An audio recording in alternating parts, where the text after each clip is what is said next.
So today is a bit different, and we're not building anything new.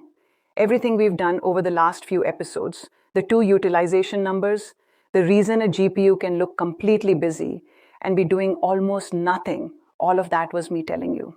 Today I went and ran it. Now in the clinic a few episodes back, I put a card in front of you with 4 rows on it, and I asked you to predict which one you'd land on. So I ran it, and that's 9 runs on one GPU. And 3 of those 4 rows came up the way we said they would. One of them didn't, and I'll show you that one too, because I'm not going to hide the one that didn't work. I'm Mani Khanuja, and if this is where you're joining me, I'm a Principal Generative AI Specialist Solutions Architect at AWS. Let's get into it. So what did I run all this on? One NVIDIA L4 running Qwen 3, the 8 billion one, at 16-bit and vLLM's defaults.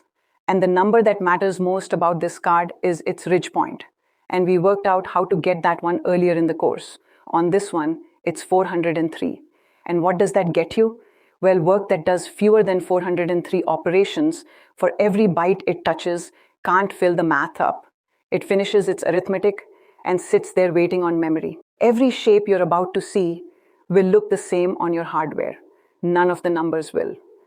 This card pairs a lot of math with not very much bandwidth, so its ridge point sits high.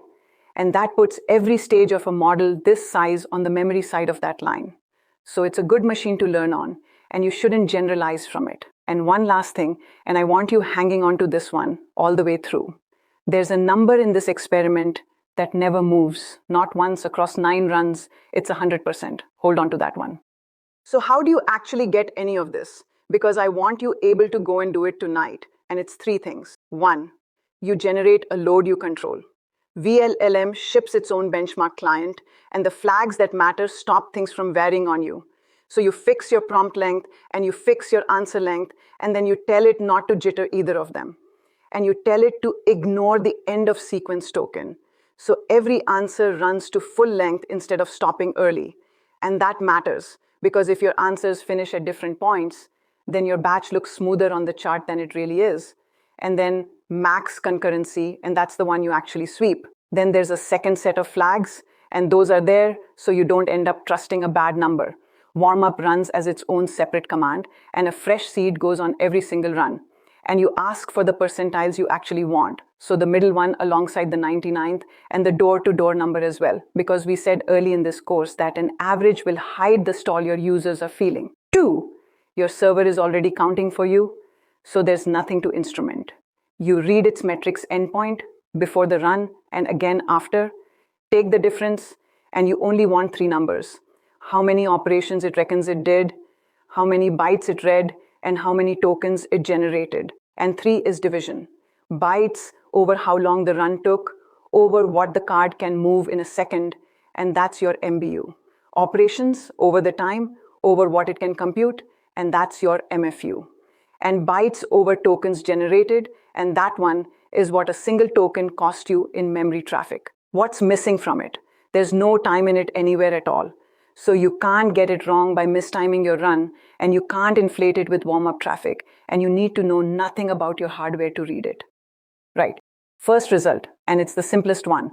1 request at a time, short prompt, long answer. So we're looking at Decode almost on its own. MFU came back at 0.22%, and MBU came back at 84%. So what do you make of those two sitting next to each other? Because they really are strange together.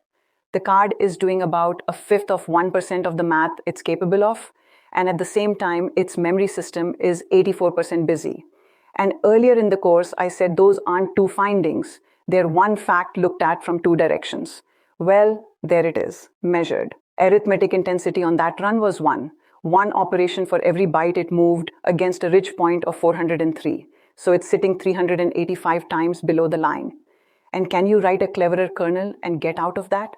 No, you can't, right? It's a ratio, and the work itself sets it. And there's one thing on the card I want to name, so you're not left wondering. There are 2 runs here at a single request, and they don't quite agree. The pure decode run does 1 operation per byte. The base of the sweep uses a longer prompt, and it does 1.6, and both of those are correct. A longer prompt means more pre-fill work inside the same run, so it sits a little further to the right.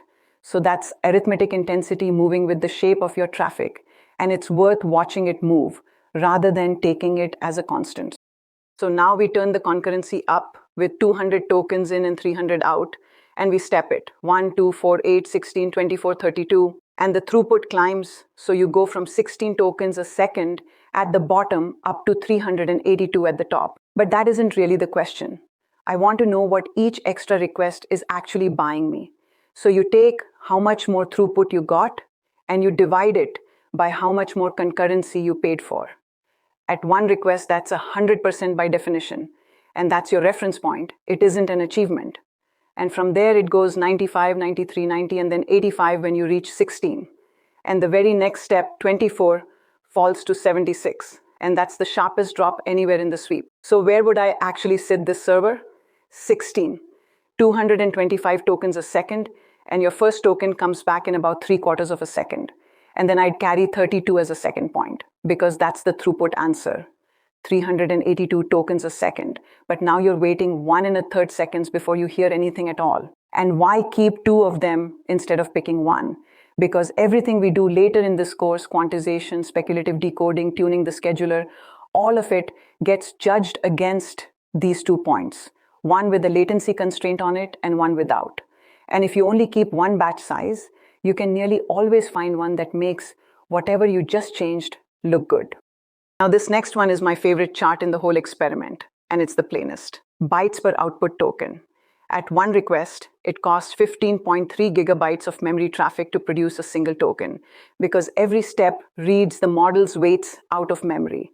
And if you did 8 billion times 2 bytes in your head just now and got 16, you're close. And the gap is the embedding table, because that one only gives you the rows for the tokens you actually asked for. The rest of it never gets read. And at 32 requests, it costs just over half a gigabyte. So that's 28 times fewer bytes for the same one token. So what happened to the bandwidth over that same sweep? It went down. 253 gigabytes a second at the bottom end, 208 at the top. And the throughput went up 23 times. And we already said why earlier in the course. One read of the weights, and if 32 sequences are riding along with it, then that RAID produced 32 tokens instead of 1. And I haven't told you how the server manages to hold 32 of them in flight and let new ones join and finished ones leave without ever stopping. And that's exactly where we're going next, so I'll stop there. So, that number I asked you to hold on to. Across all 9 runs, nvidia-smi reported 100% utilization, and the spread across those 9 was 0. Not nearly 0. 0. And over those same 9 runs, the actual output rate moved by a factor of 36. So what is that number counting? It's the fraction of time that at least one kernel was running on the card. That's the whole definition. It's a measure of time, and it was never a measure of how much of the card is working. One block can run on one of this card's 58 processors and use none of the tensor cores at all. And it'll still hold that at 100% for the whole window. And what does that cost you? Because this is the expensive part. Somebody sizing this deployment opens nvidia-smi at one request, sees 100%, decides the card is full, and stops right there. And the headroom they just walked away from is 23 times. So that number never moved, right? Not across a 36 times range in what the card was actually doing. All it counts is time.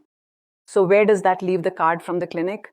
Row 1 held up, so that utilization number is no use at all for sizing. Row 2 held up too. Throughput climbed with the batch, and the pace per token barely moved. So you're memory bound and you should keep going. And row 3 was about running into a limit somebody configured, and we didn't hit one of those. And then there's the 4th row, and I didn't reproduce it. That row says that if you keep pushing, throughput will eventually start going down, because the server has taken on more than it can hold, and it begins throwing requests out and redoing their work. And I got none of that. Throughput never turned over, and it hadn't even started flattening off by the time I got to 32, so the knee is somewhere above where I looked, and I genuinely don't know where. I didn't find it, and I know why I didn't. 200 tokens in and 300 out, 32 at a time, is not much KV cache on a card this size, so the server never ran short and never had to evict anybody. The preemption counter read 0 on all 9 runs, and I could have gone and found it.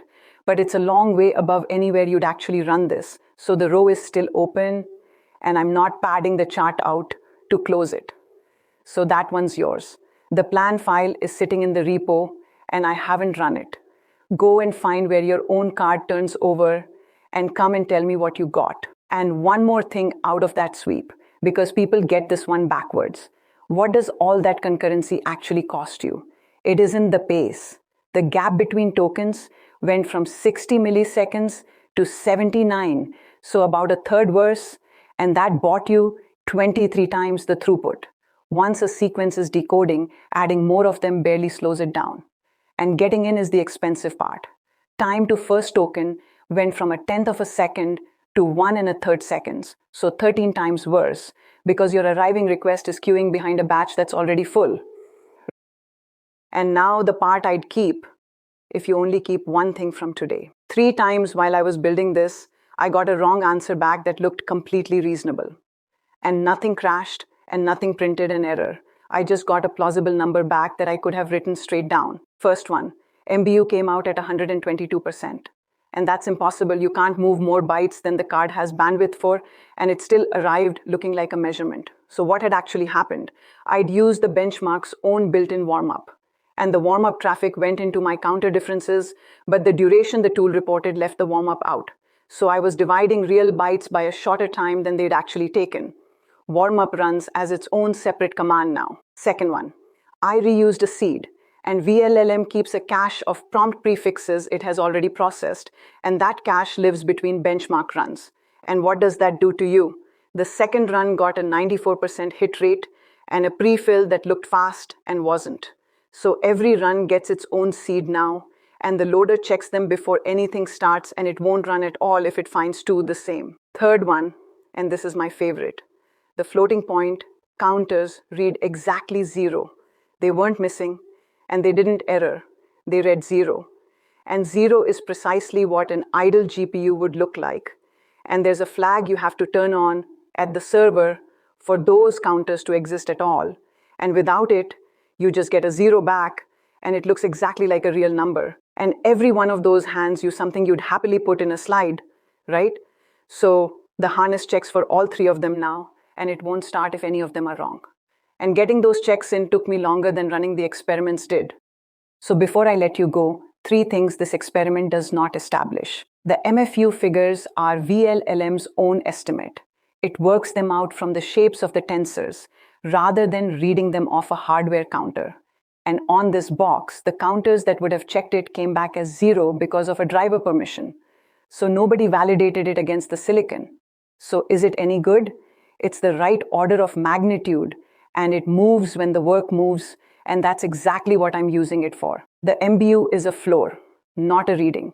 The byte estimate leaves out traffic that grows with your batch, and the KV cache is the big one there, so the real number is higher than the one I showed you, and that gap gets wider as you turn the concurrency up. And the prefill figure, that's a floor as well, because that run still had a bit of decode sitting inside it. So what would I like you to go and do? Go and run this sweep on your own hardware. Same shape, your numbers. And you'll get a different knee and a different ceiling. And that's the point, because I can't hand you your own card. Only you can run that. And go and check those 3 traps before you trust the first number that comes back, because every one of them will give you something that looks perfectly fine.